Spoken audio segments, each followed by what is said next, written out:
All right, can you all see the screen? Yes, sir. All right, so what I've been asked to do is talk about pediatric emergencies, and I apologize if you hear my phone buzzing in the background. There's a NICU baby that I have to unexpectedly XLAP. I'm not on call. I wasn't planning on it, so we may end a little bit early so I can get over there. But I wanted to talk to you mostly about things that you'll see that are pertinent to you, and if there are any conditions that I don't touch on, please feel free to stop me and we can just talk about them and talk about what you would see. Because in reality, a lot of these conditions we will already be on board by the time that imaging comes back or whatnot. So at that point, we may take over, but it's still important for you all in your practice to recognize things like this when you're in out in the community, or whether a family calls you for advice and you need to know what to tell them before they have a surgery consult or before they get to the ER. So no disclosures. I won't go into my background as people normally do, but these are some of the conditions that we see in pediatric surgery, and that's one of the reasons that pediatric surgeons like what they do, because there is a very wide variety of things that we see. So the things that I put in red are conditions where you will a lot of times have an emergency and that we need to get on board right away. Some of these more than others, and some will be much more sick. For instance, a pyloric stenosis. Is it a surgical emergency? Well, no, not necessarily, but you do need to know how to resuscitate these kids, because if you don't, they can become very, very lethargic. And on the back end of after their surgery, they can require intubation. They can be difficult to wake up from surgery. And so while that may not be a true emergency, I did include it just briefly here. Um, the most common thing that we see in the NICU is neck. So I didn't include it in this presentation just because I know you don't see it a lot on the floor, but just remember, anytime, especially in preemies, these children are susceptible to getting necrotizing enterocolitis, infection of their intestines, whereby they get sick very, very fast. So if you ever see a little baby that has a reddened belly or an acute change, the first couple of things that you want to think of are NG tube decompression. This is more in the hospital setting. Get an x-ray just to look at their belly and you're looking for pneumatosis or portal venous gas. Those are the buzzwords to get us to come right away, especially portal venous gas, because 99% of the time those kids need to be operated on right away. The kid that I'm going to XLAP now has a stricture from neck, had medical neck, and was treated with antibiotics, and we weren't really involved during that. Seems to have had a stricture and is intermittently vomiting. Contrast studies didn't show that necessarily from below or above, although the kid has not progressed. So my plan was to XLAP the kid tomorrow and see what the stricture it is and possibly put him back together. But the kid is decompensating for unclear reasons. So this is probably not related, but rather than sit on him till tomorrow, I'm just going to go ahead and XLAP him today. Hirschsprung's malrotation volvulus, those are sort of the main ones, and intussusception. So I would say those are the important ones for the infants and toddlers type age. So we'll discuss some of these conditions, and then we'll go over a little bit about how you would recognize them and how you would treat them. Okay, so malrotation. So before we get started with that, we frequently get called and say that patients have concern for volvulus. And a lot of times that word is used very, very loosely. So malrotation in and of itself is not a surgical emergency. All malrotation indicates is that the baby is not rotated as we all are, okay? If you say malrotation with volvulus, that is a surgical emergency. So try not to mix up the terms whenever you're consulting for this condition, because they are managed differently. If I got a call right now and I'm on call in a baby with malrotation that is well appearing, I don't have to rush to the operating room today. I can do this tomorrow.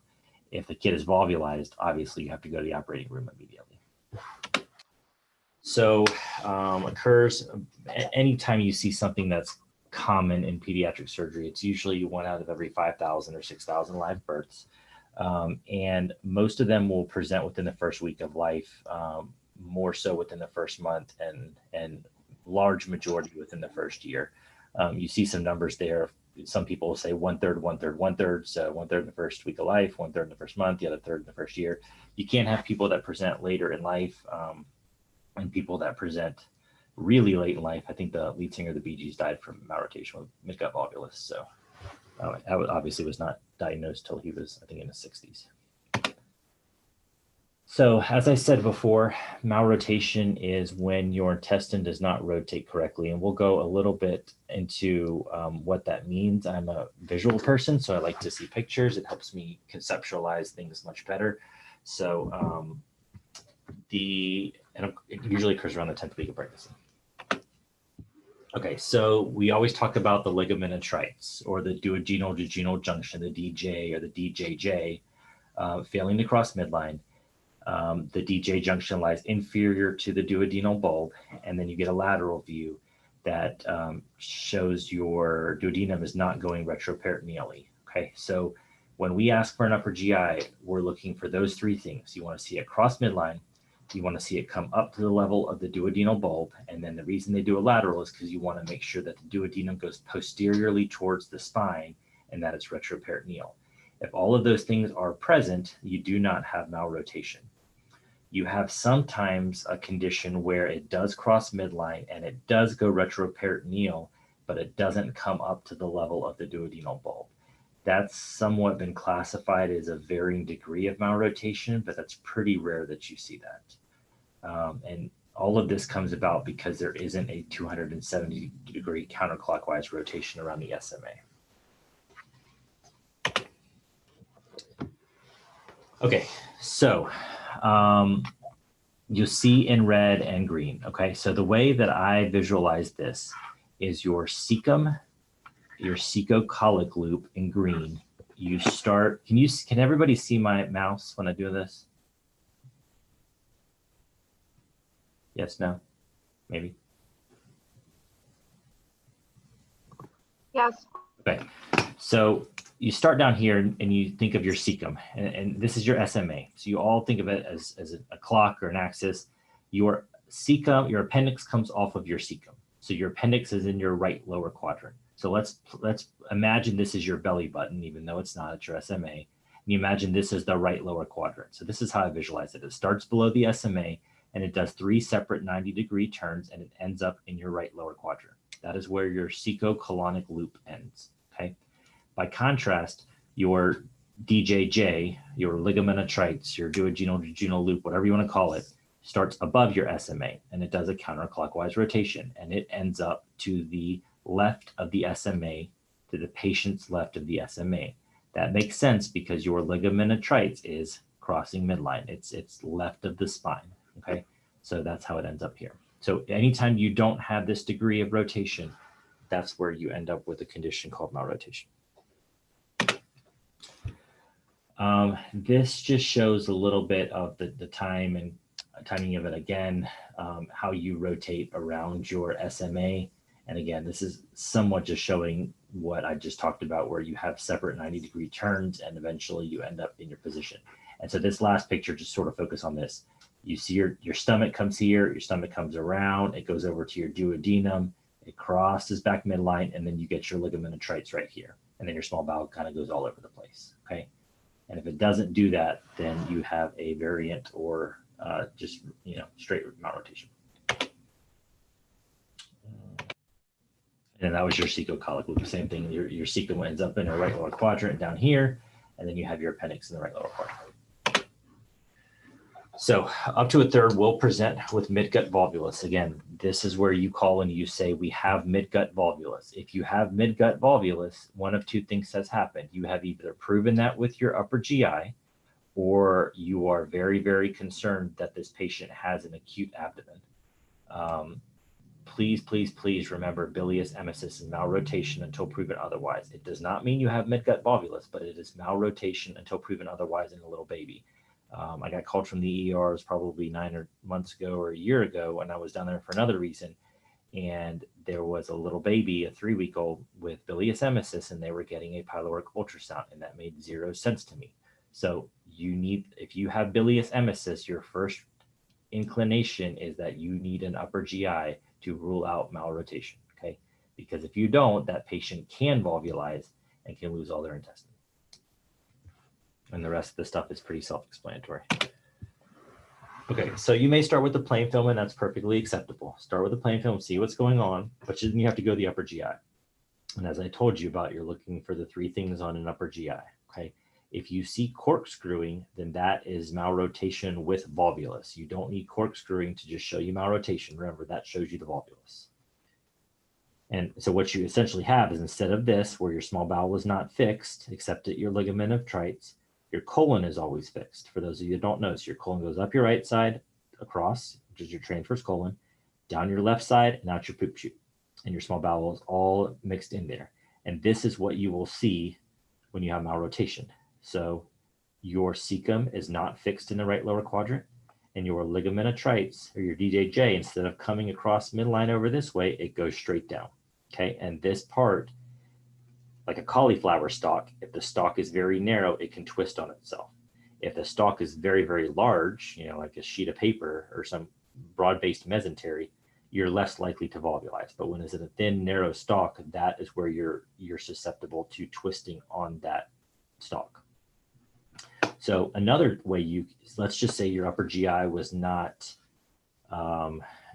it usually tells you yes or no, but let's say you didn't have any information off the upper GI. You weren't really sure. Can you do a contrast enema to rule out malrotation? The answer is yes, right? Could do it because it could give you an idea of where your cecum is. If your cecum is not in the right lower quadrant, that's going to be malrotation. Okay, if it is in the right lower quadrant, that doesn't mean you don't have malrotation. Okay, you can get fooled, and this can still be over here somewhere. It just may not be fixed to the sidewall. This is fixed. So your colon is fixed over here and fixed over here, okay? But it's not in these. So this is showing you Ladd's band. So in general, you are fixed here on your colon, your right colon, you're fixed on your left colon, okay? You're not in malrotation, but you do have these Ladd's bands that attach your colon over to the sidewall. And what do these bands do? They obstruct this duodenum right here. When they obstruct this duodenum, that's why you get backup of fluid, and that's why you get bilious emesis, okay? So you can still have bilious emesis without twisting of the intestine because you can still have an obstruction here causing it to back up. But the bilious emesis can also be because this twists and has a functional blockage, in which case you're going to have backup of stuff and have bilious emesis. All right, so just some pictures. So is this kid volvulized? No, this kid is not volvulized, or actually this is a 39-year-old female, but for conceptual purposes, this patient is not volvulized.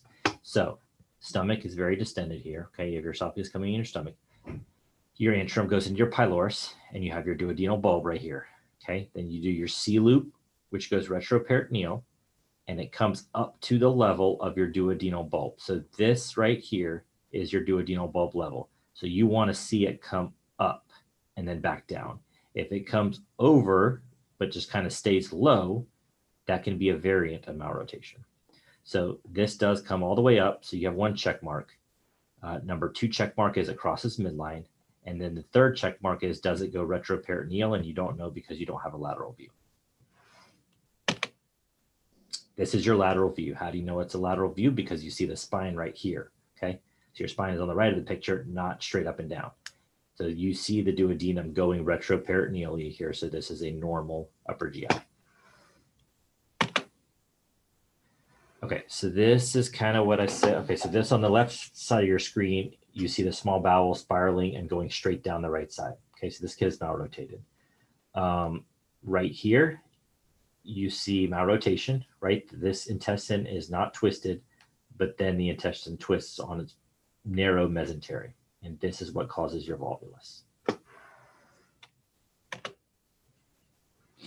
So this will progress pretty rapidly. You'll get hypotension, decreased urine output, abdominal distension, peritoneal belly. This kid needs to go to if you ever see a picture like this where it swirls, that is an immediate consult. And that is a you come in and operate right away. You don't sit on it. So surgery involves 4 things. You get rid of these Ladd's bands. Okay, so that relieves the obstruction. you have to widen the mesentery. So remember I told you you're more likely to volvulize if you have a narrow piece of broccoli or a narrow piece of cauliflower. The further you can splay out that stalk, the less likely it will be to recur. Okay, but it can recur. So you have to widen out that mesentery. We take the appendix because you leave the colon on the left side and the small bowel on the right side because that's where it wants to be. So because in the old days when they went by physical exam more than imaging, you took your appendix. If you did not take the appendix and you put the colon on the left side and the patient had left upper quadrant pain, people wouldn't think of appendicitis. Now everybody gets a CT scan. So it's not as, pertinent as it used to be, but we still take the appendix. And then this is kind of a wrong statement here. So you don't place the bowel back in correctly. You don't twist it. You place it back in with the mesentery flat so it doesn't twist, but you put the small bowel on the right and the colon on the left. So the orientation of the bowel is not like yours or mine. So occasionally we've gotten a call saying a gastroschisis patient is malrotated. Well, yes, all gastroschisis patients are malrotated. That's not an issue. Diaphragmatic hernias, they're malrotated by nature. Their intestines did not form correctly. But if you have a volvulus, mortality, it can be extremely high and it can come back. So I mentioned these before. These are the diseases associated with malrotation. You don't always do something for it. So whenever we fix CDHs, we tend not to mess with the bowel at that time. Now, these babies are malrotated, but as long as they have a broad-based mesentery, we know that they're malrotated. The chances of them volvulizing are pretty slim. So you don't necessarily fix the malrotation. You make it less likely that they're going to volvulize, but they always stay malrotated. You can't fix what's not fixed to begin with in terms of fixing the intestine. Okay. Any questions on that before we move on? Dr. Bala, will they always get the lateral on the upper GI, or is that something you have to ask for? They always get it. So they know to do that. So it's a good idea too. That's a good point. So when you look at your films, just make sure next view that you look at, just look at the upper GI when you see that they're malrotated, and you'll always see a lateral film. Whether or not they upload it and impacts is another thing, but they will always look at it laterally. So intussusception, another one you'll see pretty frequently, the most common cause of obstruction between 3 months and 3 years of age. It's a little bit higher incidence, obviously, than malrotation. And you can have certain conditions that predispose it to you, but the majority are idiopathic. And ileocolic is the most common. So vomiting, abdominal pain, current jelly stools, to be honest with you, I can't remember the last time I actually saw current jelly stools, but that's, your buzzword for your test. And it can be from a couple of different reasons. Usually the patients have some sort of URI beforehand or GI bug beforehand that causes it. And they get severe colicky pain. They don't always draw their legs up as you read, but it's just inconsolable pain. So if a kid comes in obstructed and they're in the toddler age range, your first thought, especially if they don't have bilious emesis, your first shot should be an obstruction secondary to an intussusception. So you're not rushing off to an upper GI in that case. You're doing an ultrasound to look for a target sign. The older kids, you have to think about lead points. So if that age range, when I mentioned 3 months to 3 years roughly, if there's an older kid, let's say you call me for a 6 or 7 year old with intussusception, the red flag should go off in my head. That kid may have a lead point causing it. And that can be a Meckel's. It can be as simple as a lymph node from a recent URI or GI bug. But you have to think about, other things like tumors. And that's rare that you see the other things. But, especially if you get it reduced in an older kid and it recurs, this is where the age comes into factor. So let's say I have a 1-year-old with an intussusception. And they call me in the middle of the night and the radiologist is able to reduce it. And so I go back to bed, they get admitted to you. The next morning they call and they say, I'm concerned again. I just got another ultrasound. There's another intussusception. I'm going to say, go back to radiology and get it reduced. It happens a third time. Some of my partners would take it to the OR the third time. I may or may not. I may say, go to radiology one more time, get it reduced. And if they can, great. And if they don't, fine. And I can guarantee you, if you call me the fourth time, I'm going to the operating room. So there's no hard and fast rule on how many times you're going to let it happen before you go to the operating room. So your first call to us after they've been reduced should probably be, I'm very concerned, they have colicky pain. I've already ordered the ultrasound and gotten that process started. If you tell me the kid is 4 or 5 and they've been reduced and they have it again, I'm probably going to go to the operating room the second time, because if they're out of that age range, I need to make sure that they don't have a lead point, and you can't assess that if radiology does all the reductions. So this is how you visualize an appendix. So an intussusceptum goes into the intussuscipiens. So like the recipient, intussuscipiens, that's how I remember it. So your small intestine goes into your colon, okay? And your colon actually can start to eventually invert on itself also, and your appendix can get trapped inside this, which is often the case. But you see how your small bowel goes into your colon, okay? Ileocolic being the most common. So the idea here is, if you look at the bottom picture, when they do the air enema, they're going through the bottom, they squirt air, and they're trying to push this thing back out to normal. Okay, that's why they do it from the bottom. So your small bowel telescopes into your large bowel. Of course, you can get ischemia, your blood vessels get irritated, edematous, then they start bleeding, and that's called your current jelly stools. If this goes on long enough, it can progress to bowel compromise, which can give you septic shock, and in theory, it could lead to death. If the patient's gotten that far in a first world country, then something has been missed, or the parents have neglected the child. But in general, we see it. Normally, we see it when it's just been going on a day. Occasionally, it's been pain for a couple of days that the parents just thought was a GI bug, and the kids were inconsolable. That bowel has a tendency to be compromised, or it's just near perforation, and when you reduce it, you obviously risk, because you have to squeeze pretty hard sometimes, you can risk perforating it, and you have to make the decision, if it's not perforated, whether or not you take the bowel out, and that's often not a fun decision. I had one actually 2.5, 3 weeks ago. Of course, all these are in the middle of the night, so I left the kid at about 2 or 2:30 in the morning, and it had been going on for 2 or 3 days. It must have been somewhat intermittent, and it was very, very hard to reduce. A lot of times now we'll do this laparoscopically, with it being 2 or 3 in the morning after a big trauma that had come in. I just chose to do it open, because you can do it through a very tiny incision around the belly button.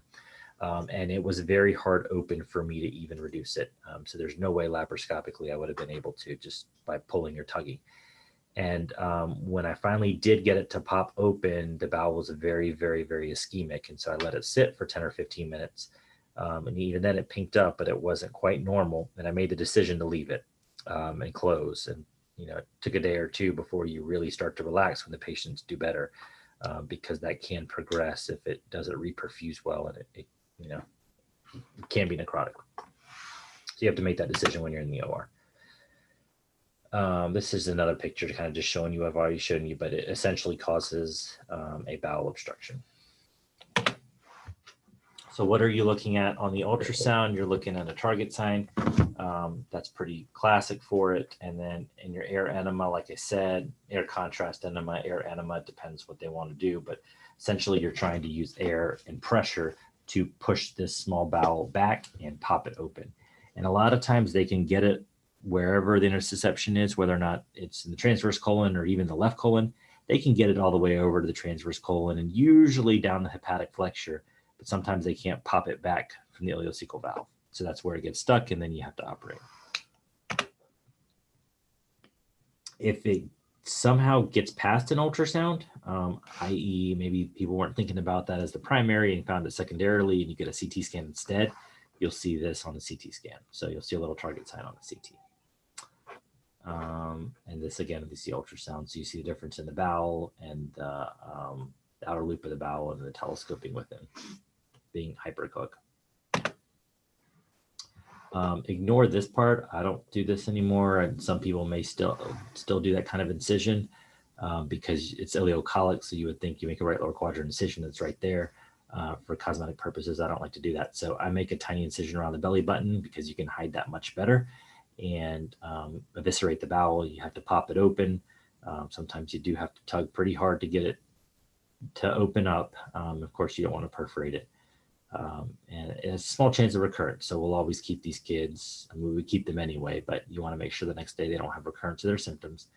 And we had one recently that my partner had to take out bowel and reanastomosed because there was bowel compromise.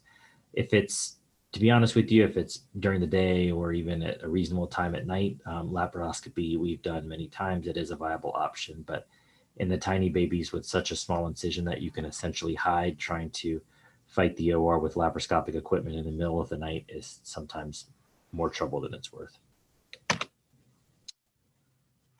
So depends who's doing it, how aggressive they want to be in the middle of the night. And, you know, results aren't always, of course, we don't see the ones that we don't see, right? We see the ones typically that we have to operate on. But if something's going to recur, it'll recur within the first couple of days. And you can see the numbers there for one recurrence versus multiple recurrence. Again, I give it at least 3 times. Third time, depending upon their age, you may convince me to go to OR. Otherwise, I'll give it one more shot.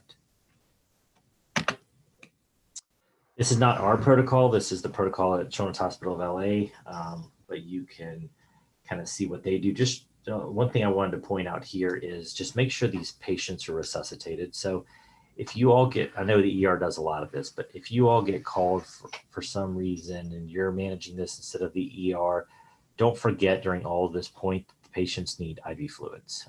A lot of times we'll see an appy, we'll see a pyloric, we'll see somebody in the ER, and with everything going on, there's never been maintenance fluids or anything like that hanging during all these tests. And I understand people get busy and orders don't get put in. Just these patients are already volume behind. So where I trained, where I did my critical care year in DC, everybody got twice maintenance for a nociception. Doesn't matter how long they had it. When they came in the ER, they got it and they started it and they kept it all night. I don't know if you necessarily need twice, but I certainly, when I admit mine post-op, I run them at 1.5 overnight. And sometimes even into the next day, just because they're always volume down. So you can give a bolus in the ER for sure. You're not going to hurt anything. If it's positive for intussusception, they're already volume behind. Any questions on intussusception? Okay, so Hirschsprung's disease is not a surgical emergency, with the exception of one situation. So I'll briefly kind of touch on it. I'm not going to go into the surgical management of it because that gets very complicated and is not really in the scope of this week of your studies. But you all know Hirschsprung's disease can vary anywhere from total, colonic Hirschsprung's to parts of the colon, and it essentially causes a bowel obstruction type physiology. Most cases are sporadic, although if you have a sibling, you can have another sibling with Hirschsprung's disease. So short segment versus long segment. Short segment's just limited to the rectosigmoid. Obviously, long segment is a lot bigger, and it's rare to have total colonic aganglionosis. That's a big problem. But when they present as a bowel obstruction, they can present with some of the same symptoms that you see everywhere else. So bilious vomiting, abdominal distension. You want to know if the patient passed meconium in the first 24 hours of life, because that may tell you. Can they pass meconium and still have Hirschsprung's? Yes. I mean, we've been fooled by moms telling us yes or no, but at the same time, that can give you a big tip off if they did not. If they get large enough, they can perforate. But this is really the main thing that you need to know. So enterocolitis can be a life-threatening emergency in a patient who has had Hirschsprung's disease. So after they've been repaired, after they've been fixed, if they come to the ER, they come to your practice and they are having profound diarrhea, fevers, lethargy, they need to get to the hospital. They need to be treated with antibiotics, which is usually flagyl-based, and they need to have rectal irrigations and IV fluid resuscitation. So do not let a patient with a history of Hirschsprung's disease with any of these signs or symptoms go home from your office.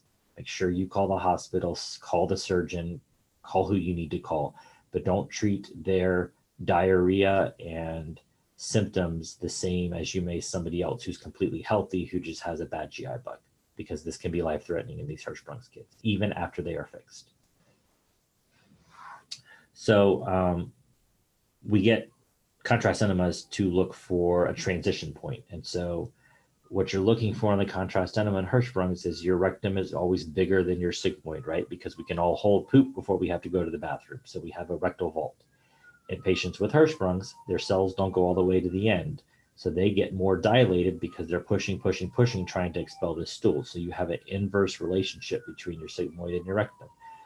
You can see here, this is much larger than this. Okay, so this is your transition point right here.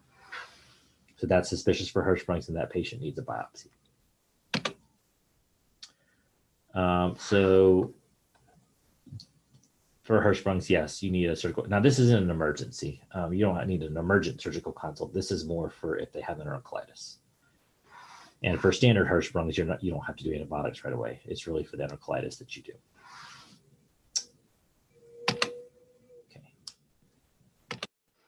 So pyloric stenosis, again, it's not really a surgical emergency, but it's something that you all should recognize immediately and resuscitate them appropriately, because if you don't, these babies can be very lethargic. I've seen them get intubated.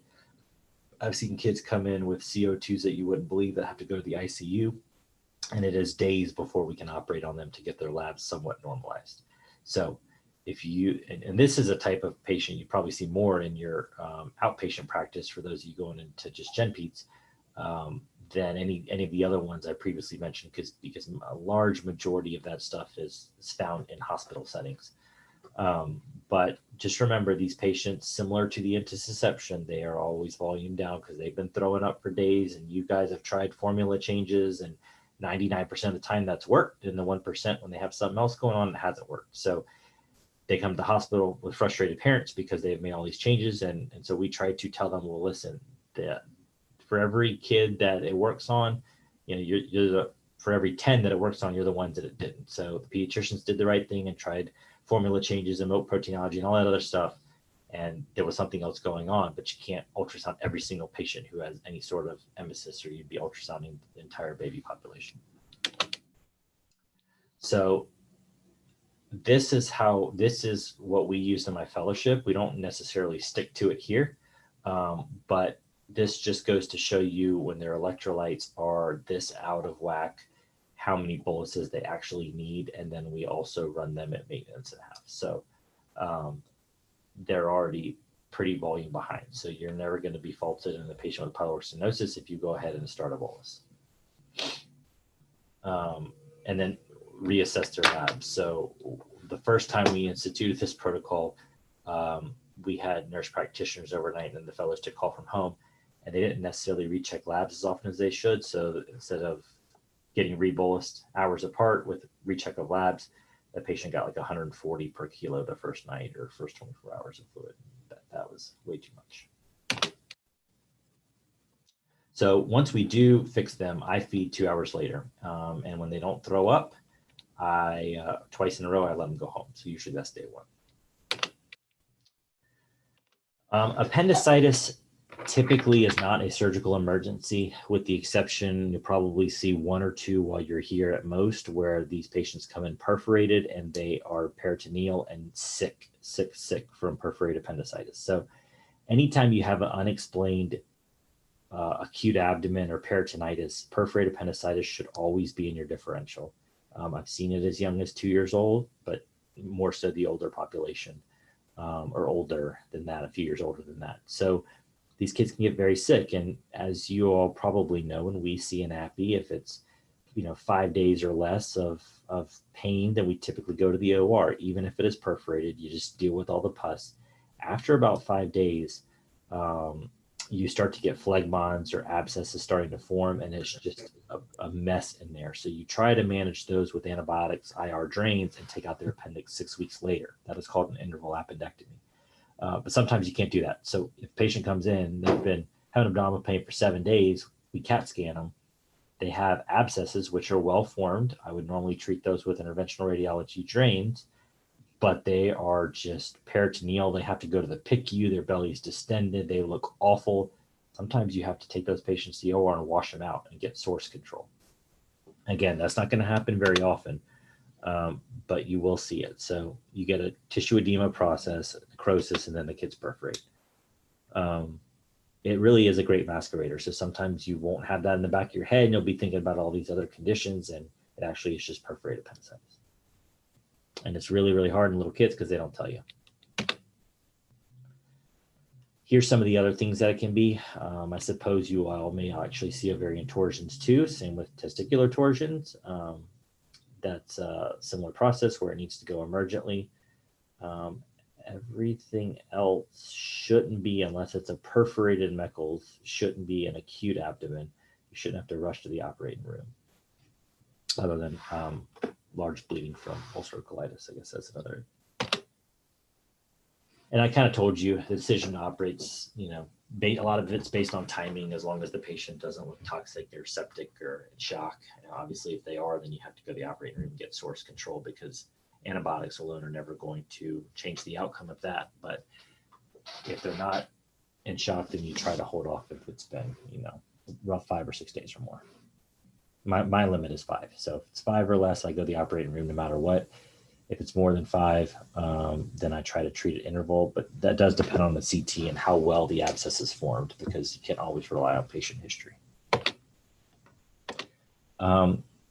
Symptomatic cholelithiasis is never an emergency. Cholecystitis can be. You need to bring them into the hospital, cool them off, and then take out their gallbladder. Same with gallstone pancreatitis. For you all to know, gallstone pancreatitis, the gallbladder should come out before they leave the hospital. So don't ever send a patient with gallstone pancreatitis home until we have seen them and we've taken out their gallbladder. So really it's the secondary effects. Some of this other stuff is just biliary dyskinesia and gallbladder disease. But the important thing to remember of gallstones or gallstone pancreatitis or any of that, gallstone ileus, is they can get, if they get obstruction of their common duct, they can get an infection, they can get pancreatitis, but they can also get cholangitis. And cholangitis can be a medical emergency, as you know. So always have that in the back of your head. Make sure you look for Charcot's triad, all that sort of stuff.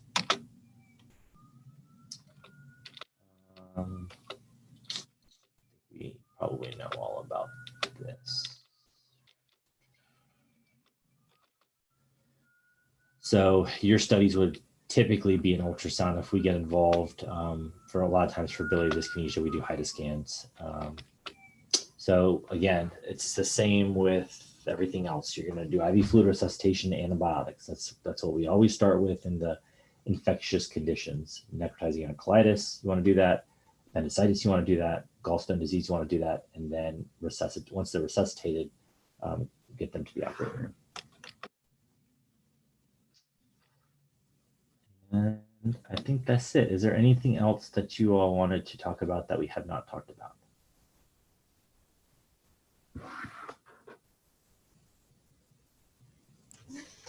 Gabrielle has a question. Okay.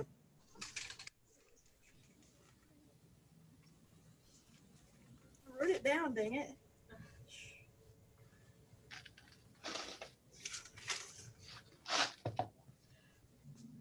What made the enterocolitis, I think it was it was Hirschsprung's. What made the Hirschsprung's patients more susceptible to enterocolitis and bad side effects? Yeah, so a lot of these patients have intrinsic problems with their intestines. It's the same with the anorectal malformations. So even after you fix an imperforate anus, they can still have diarrhea, constipation, bowel issues. It's the same with enterocolitis, Hirschsprung's. Even though you have pulled the bowel with ganglion cells down to the rectum, you can still have stasis that sits in there and bacterial translocation. And so anytime that you have a buildup of stuff and you have bacterial translocation, they are very susceptible to that process. And so that translocation can make them very, very sick. Thank you. Yep. Okay, you'll enjoy the rest of your lunch. Thanks. Thank you, Dr. Bala. Thank you.